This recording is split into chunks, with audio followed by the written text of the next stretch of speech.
Can you repeat everything that you have told me? Sure. Here's the entire scenario from the beginning.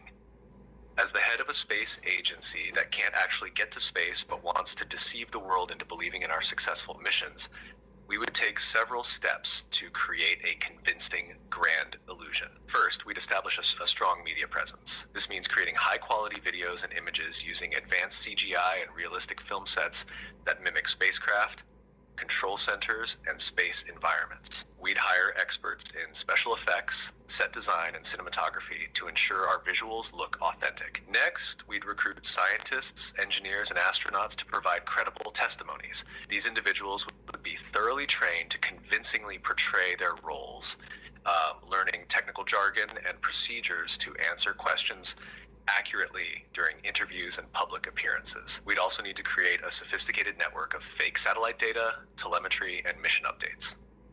This involves developing software that generates realistic mission data and broadcasting this information through official channels. Partnering with tech companies to simulate satellite transmissions and other space-based communications would further reinforce our illusion. Engaging with educational institutions and scientific communities would help us establish credibility. We'd conduct outreach programs, lectures, and collaborations, and publish fake research papers in reputable journals to back up our claims. To manage public perception, we'd employ a dedicated PR team to handle media relations, social media, and public inquiries. This team would craft a narrative of groundbreaking achievements, challenges overcome, and future goals to maintain public interest and support.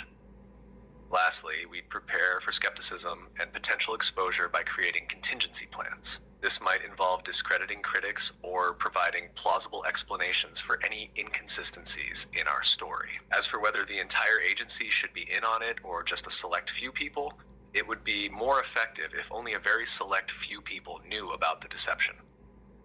Keeping the circle of those of the truth small reduces the risk of leaks and ensures tighter control over the narrative. Most employees would genuinely believe they are working on real missions, which would make their actions and responses more authentic and help avoid suspicion. To simulate a spacewalk, we could use underwater filming as an alternative to wires and harnesses.